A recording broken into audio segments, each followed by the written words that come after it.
నమస్తే, నేను Sreeja, tarot card trader, crystal healer and horoscope reader. ఈ ఎపిసోడ్స్ లో మనం ద్వాదశ రాశులకు సంబంధించి టారో కార్డ్ ప్రెడిక్షన్స్ ద్వారా ఎలా ఉండబోతుందో తెలుసుకుందాం.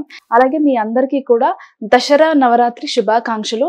అమ్మవారి కరుణ మీ అందరి మీద ఉండాలని చెప్పి మనస్ఫూర్తిగా కోరుకుంటూ, అలాగే సర్టిఫైడ్ అండ్ న్యాచురల్ ఒరిజినల్ రుద్రాక్షలు కావాలనుకున్న క్రిస్టల్ బ్రేస్లెట్స్ కానివ్వండి, క్రిస్టల్ మాలలు కానివ్వండి, రా క్రిస్టల్ కానివ్వండి, అలాగే టంబల్ క్రిస్టల్స్ అయినా సరే, ఏదైనా సరే జెన్యూన్ ప్రొడక్ట్స్ సర్టిఫికేట్స్తో సహా మీకు అందించడం జరుగుతుంది.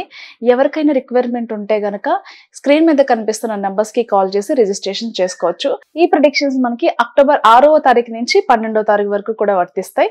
వృశ్చిక రాశి టారో కార్డ్ ప్రెడిక్షన్స్ చూద్దాము.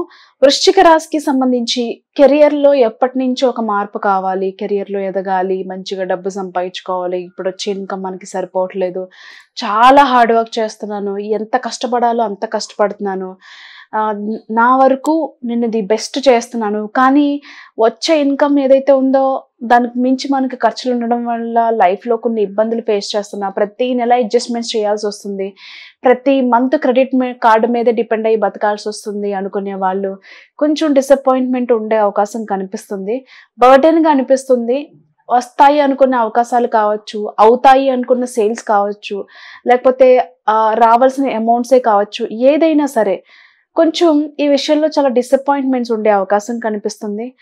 బాగా అలసిపోయినట్టుగా అనిపిస్తుంది. కెరియర్లో ఎదగాలి అనుకునే ప్రయత్నంలో చాలా చేసే ఉంటారు, బట్ ఏంటంటే ఆ గ్రోత్ అనేది కనిపించగా మనం ఎంత చేసినా ఇంతే అవుతుంది లైఫ్ అని చెప్పేసి ఒకలాంటి డిసప్పాయింట్మెంట్కి లోనయ్యే అవకాశాలు కనిపిస్తున్నాయి. బాగా విసికి అలసిపోయినట్టుగా అనిపించడం, కొద్ది రోజులు ఎక్కడికన్నా వెళ్ళి రిలాక్స్ అయ్యి రావాలి అనుకోవడం, లేకపోతే ఫ్రెండ్స్ ఇంటికి వెళ్ళాలనో, మీకు నచ్చిన గుడికి వెళ్ళి రావాలనో, బంధువుల ఇంటికి వెళ్ళి రావాలనో, లేకపోతే మీరు పేరెంట్స్కి దూరంగా ఉన్నట్లయితే కనుక పేరెంట్స్ దగ్గరికి వెళ్ళి కొద్ది రోజులు అక్కడ టైం స్పెండ్ చేద్దామనో, అలా మీరున్న ప్లేస్ నుంచి ఎక్కడికైనా వెళ్ళి కొద్ది రోజులు మీ మైండ్ని రిఫ్రెష్ చేసుకుని వచ్చి మళ్ళీ మీ వర్క్ స్టార్ట్ చేయాలి అని చెప్పి అనుకుంటూ ఉంటారు. ఎమోషనల్గా బ్యాలెన్స్డ్గా ఉండడానికి కూడా పాపం ట్రై చేస్తూ ఉంటారు. మీ వంతు వరకు మీకున్న ఐడియాస్ని కానీ ఏదైనా సరే బాగా షార్ప్ చేసుకోగలుగుతారు. ఎంత చేసినా చివరాఖరికి మనం కష్టపడాల్సిందే, డబ్బు సంపాదించాల్సిందే అని చెప్పేసి, అంటే నీతిగా మంచి ఎథిక్స్తో మాత్రమే డబ్బు సంపాదించాలి అనే మోటో ఈ రాశి వాళ్ళకి చాలా ఎక్కువగా ఉంటుంది. అలాగే ధర్మబద్ధంగా మన కెరియర్ని బాగా ఇంకా బాగా ఎక్కువ కష్టపడి సంపాదించాలి అని అనుకుంటారు. అలాగే కుటుంబ సభ్యులతో కలిసి చాలామంది ఈ రాశికి సంబంధించిన వాళ్ళు ఎక్కడికైనా ట్రిప్కి వెళ్ళడం, టూర్కి వెళ్ళడం, బంధువుల ఇంటికి వెళ్ళడం, అంటే లాంగ్ ట్రిప్స్ అంటాం కదా, అలా వెళ్ళే అవకాశాలు కనిపిస్తున్నాయి.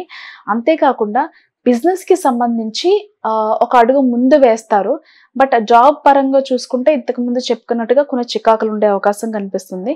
కానీ బిజినెస్ పరంగా మాత్రం ఎక్స్పెక్ట్ చేసినంత లేకపోయినప్పటికీ కానీ సాటిస్ఫైడ్గా ఉండే అవకాశం అయితే కనిపిస్తున్నాయి లాభాలు. ఇకపోతే కొత్తగా జాబ్ ప్రయత్నాలు చేసే వాళ్ళకి మాత్రం కొంచెం ఊరట లభించే అవకాశం కనిపిస్తుంది. కెరియర్ స్టార్టింగ్లోనే వాళ్ళు మంచి అవకాశాన్ని అందుకునే ఛాన్సెస్ అయితే హైలీ కనిపిస్తున్నాయి. ఇకపోతే అరేంజ్డ్ మ్యారేజ్కి సంబంధించి, లవ్ మ్యారేజ్కి సంబంధించి చెప్పాలంటే అనుకూలంగానే ఉంది. మరీ ముఖ్యంగా అరేంజ్డ్ మ్యారేజ్కి సంబంధించి మంచి సంబంధం కుదిరే అవకాశాలు కనిపిస్తున్నాయి. యాజ్ ఏ విమెన్స్ ఎవరైతే ఈ బిజినెస్లో ఉన్నారో మంచి ఒక పవర్ఫుల్ వ్యక్తిగా, మంచి నేమ్ అండ్ ఫేమ్తో మీ బిజినెస్లో ప్రమోషన్ పరంగా మార్కెటింగ్లో మీరు దూసుకెళ్తారు, ధనాన్ని కూడా బాగా ఆకర్షిస్తారు. All the best.